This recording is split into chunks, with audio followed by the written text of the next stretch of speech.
la Unión Cívica Radical conformó un bloque unificado entre Evolución Radical y la Unión Cívica Radical, que venía siendo presidida por Mario Negri, y el interbloque de Juntos por el Cambio quedó diluido en este proceso, pero no porque se hayan roto juntos, sino porque efectivamente hoy los bloques volvieron a tener identidad de bloques y no de interbloques como venían teniendo hasta el año pasado, hasta las elecciones, justamente porque una parte del bloque decidió formar parte del cogobierno junto con Javier Milei.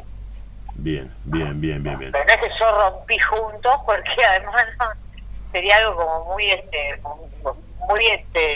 direccionado hacia una persona. Digo, no, es una decisión de todo el Partido Radical, del PRO también, de la coalición cívica también, justamente de volver a funcionar como bloques y discutir después otras conformaciones de interbloques o de sectores políticos de acuerdo a los distintos temas que se vayan abordando en el Congreso de la Nación. No hay más un interbloque de Juntos por el Cambio. Bloques partidarios. Yo lo que te quería explicar es, Juntos no era un partido político, era un frente electoral. Entonces terminó la elección y lo que no se logró volver a conformar fue el frente legislativo que fuimos hasta las elecciones de este año, justamente porque hay un sector del PRO que decidió ir a formar parte de un gobierno de Javier Milei, cuando la coalición cívica, la Unión Cívica Radical, Encuentro Federal, otros bloques menores decidieron no formar parte del gobierno. Yo creo que el presidente tiene hoy la enorme responsabilidad de no romper las expectativas de ese 55% de argentinos que lo acompañaban en las urnas, en términos de la esperanza de salir de los problemas que tenemos en el día a día. Ahora bien, nosotros tenemos también la responsabilidad como oposición de exigirle a este presidente que respete los valores republicanos, que efectivamente convoque extraordinarias, que se traten los temas en el Congreso de la Nación y que además tenga un plan económico sostenido, sustentable en el tiempo, que efectivamente no sea un lanzamiento de parches semanales, ¿no? Porque si hay algo que yo le criticaba al presidente Fernández y que le trasladaba al ministro Massa, era justamente esto de los parches. Cambiamos el monotributo para el monotech, cambiamos el monotributo para los de no sé qué, cambiamos las ganancias para los otros, cambiamos todos parches y no resolvíamos el tema inflacionario. Lo que hay en los anuncios de Caputo de ayer son básicamente, de nuevo, parches donde el problema fiscal está abordado, pero está abordado con la receta de siempre. Licúo gasto público con inflación y aumento impuestos. Digamos, cada vez es más doloroso porque cada vez la clase media está más golpeada. Entonces, claro que es más doloroso este parche que el parche de hace 3 meses, o hace 4, o hace 6. El problema es que siguen siendo parches. Digamos, entonces no hay un plan de realmente estabilización monetaria, que todavía no ha llegado, puede que llegue, no ha llegado. No hay un planteo todavía de reformas de que se fueron discutiendo durante la campaña y se comprometieron durante la campaña a llevarse adelante, y tampoco esto es un plan de equilibrio fiscal. Esto lo que es un parche más donde caemos en la receta de siempre. Más inflación, más licuación de salarios, licuación de jubilaciones, licuación de gasto público y aumento de la presión tributaria a través de los derechos a las exportaciones y a las retenciones, del aumento país a las importaciones y, por supuesto, aparentemente, porque esto no fue anunciado ayer, pero aparentemente de la marcha atrás con la baja de ganancias que había votado Milei en una de las últimas sesiones del Congreso de la Nación. Ha sido un año muy duro, pero no hace falta llegar al 2024, alcanza con que vayas hoy al supermercado y que veas cuánto está el kilo de yerba. El sábado era un paquete de yerba, salía el kilo de 3.300 y pico de pesos, hoy está casi 6.400. Entonces me parece que vamos a tener un año muy difícil para afrontar por delante, junto con los ajustes que van a venir en los servicios, el ajuste de las tarifas, claramente el ajuste en general que provoca recesión, la pérdida de empleo que va a generar la suspensión de la obra pública, que va a ser un año muy difícil. Si detrás de este año tan difícil la expectativa es que estos problemas se solucionen, realmente uno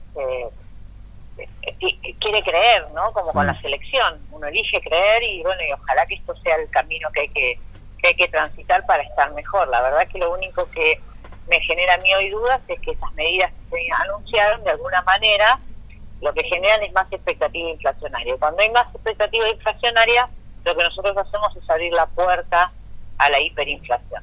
Y me parece que justamente era todo lo contrario de lo que el presidente anunciaba el otro día en la explanada. Yo creo que a veces hay que entender la grieta que se generó entre la política y los partidos políticos tradicionales y los ciudadanos, ¿no? Me parece que es importante entender eso. La gente necesitaba un cambio, hay un cambio cultural que está en marcha y que probablemente los partidos políticos tradicionales o los frentes, Juntos por el Cambio, el Frente de Todos, Unión por la Patria, no supieron interpretar. Y además hay 40 años de historia donde, en los últimos 40 años, donde no hemos logrado los argentinos resolver las deudas más importantes que tiene la democracia, como la pobreza, la inflación, la inestabilidad económica. Y me parece que aquellos que vinieron a la plaza el domingo vinieron justamente a apoyar a quien, electo por el 55% de los argentinos, de alguna manera encarna este proceso de cambio. Entonces, si vos me preguntás a mí, hizo la campaña planteando el ajuste a la casa, bueno, hasta acá con el ajuste a la casa se quedó corto.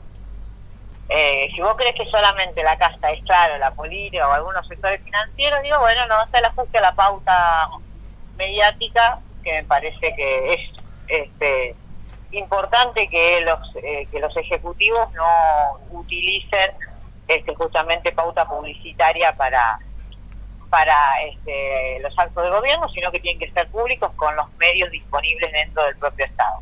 Sí, a ver, no sé si alguna vez ha tocado tener que hacer un ajuste en el sector privado o en el público, uno tiene que ir sumando de todo. Por supuesto, después hay cosas donde el ajuste a la casa todavía está claro que no aparece. Exactamente. O por lo menos no lo expresa, eso está claro, por eso digo, me sigo corto. Hay alguna parte que van en ese sentido, hay otra parte que todavía falta un montón. Si realmente quiere trabajar en ese sentido, ¿no? No ha traído ninguna cuestión de reforma política.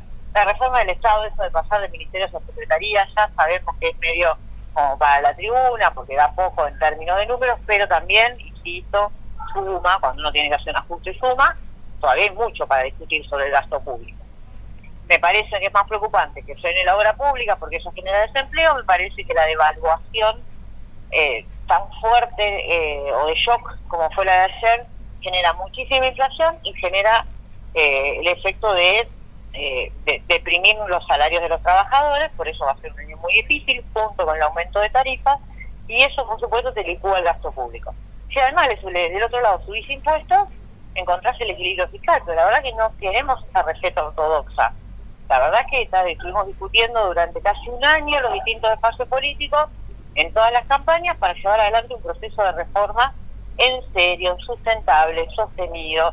Indudablemente Juntos por el Cambio, la sociedad no le creyó a Juntos por el Cambio capaz de hacerlo, indudablemente no le creyó al candidato Massa capaz de hacerlo y le creyeron a Milei que podía hacerlo. Bueno, indudablemente todavía este plan no ha logrado tomar cuerpo, no ha logrado tener la idoneidad de los funcionarios que le permitan llevar adelante ese proyecto o ese plan de ley ómnibus y traerla al Congreso para que sea debatida, consensada, trabajada, mejorada y en todo caso aprobada o rechazada según obtenga esos consensos, ¿no? La quita de subsidios en las tarifas es necesaria llevarla adelante de manera segmentada y hoy tenés todas las herramientas para hacerlo, porque así como vos podés saber cuánto consume una persona en Mercado Pago, sí, o cuánto, dónde vive, qué auto tiene, cuántas vacunas se dio, también podés segmentar la tarifa que paga de luz, de gas o de cualquier servicio, o incluso de transporte. Vamos a suponer, ¿por qué yo para movilizarme en subte desde Palermo al Congreso tengo que pagar lo mismo o pago lo mismo de boleto de subte que alguien que viene a trabajar a un comercio, o Sí. que viene a cuidar a un niño, o que una enfermera de un hospital público, o una maestra, Sí. o alguien que trabaja en el servicio doméstico. Eso se puede segmentar perfectamente. Lo mismo ocurre con el transporte del AMBA, del conurbano hacia la Ciudad Autónoma de Buenos Aires. ¿Por qué todos pagan 89 pesos y no podemos segmentar ese boleto de tal manera que aquellos que más recursos tienen puedan enfrentar, o que mejores recursos tienen, puedan enfrentar un costo mayor y subsidiar a aquellos que menos recursos tienen? Y lo mismo pasa con la electricidad. Vos sos del interior, igual que yo, Sí. yo vivo en Junín. La electricidad es cara en el interior, siempre lo ha sido, no así en Buenos Aires. Bueno, y ese es un subsidio que indudablemente pagamos entre todos. No sé si a los porteños, digo, todo el conurbano bonaerense, que encima es el lugar donde peor calidad de vida hay, ¿no? O sea, porque también ahí la luz tiene el mismo valor que en la ciudad autónoma. Entonces lo que digo es, me parece que hay que trabajar con inteligencia estos temas. No se trata de salir a gritar sí al subsidio, no al subsidio, sino que efectivamente cuando necesitamos ordenar las cuentas fiscales hay que hacerlo con inteligencia, y la segmentación de tarifas es uno de los caminos para poder hacerlo correctamente. En promedio, para ir por un tramo, 89 pesos. Pero por supuesto, que ese es el tema. Ya sé, yo vivo en Junín. Trabajo acá en la semana, acaba en la semana. Pero vivo en Junín. En el interior todo es más caro, estos servicios. Por eso digo, me parece que hay cuestiones que tienen que ver con la necesidad de segmentar. Yo lo que te digo es, por ejemplo, tengo que pagar yo lo mismo que una persona que trabaja en el servicio doméstico de una casa, o que una chica que trabaja en un comercio, o que una maestra. No, bueno, segmentemos, si lo podemos hacer. Y si además hoy con la SUBE lo puedes hacer perfectamente. Sí. Y quizás también en Bahía Blanca hay que segmentarlo, Sería bueno. O quizás también en Junín hay que segmentarlo. Sería bueno. Y tener un costo de transporte público en función de las necesidades sociales y los requerimientos que tenemos cada uno. Me parece que hay cosas que se pueden trabajar bien. Ahora, para eso, ¿qué necesitas? Eficacia, funcionamiento del Estado, idoneidad de los funcionarios que quedan a cargo y transparencia. Yo este tema, por ejemplo, del transporte, lo charlé con el ex ministro de Transporte, Mario Meoni, antes de que falleciera. Sí. Era parte de su plan de gestión. Yo creo que puede hacerlo cualquier gobierno que quiera hacer bien las cosas. La definición es si querés o no hacer bien las cosas. Bien. ¿Cómo? No importa el signo político. ¿Querés hacer bien las cosas? Se puede hacer. Este caso, por ejemplo. Hay otras que tienen un trasfondo ideológico. En eso no hay un trasfondo ideológico, porque aun cuando vos y yo no pensemos igual, claramente nos damos cuenta que es necesario que esto se ordene. Digamos, entonces sentido común se llama eso. Bueno, si el gobierno tiene sentido común más la decisión de hacerlo bien e idoneidad, es capaz de hacerlo. Si no, lamentablemente no, y vamos a pagar todos un ajuste terrible por algo que además después en el tiempo no nos va a servir como plataforma de salida para el desarrollo.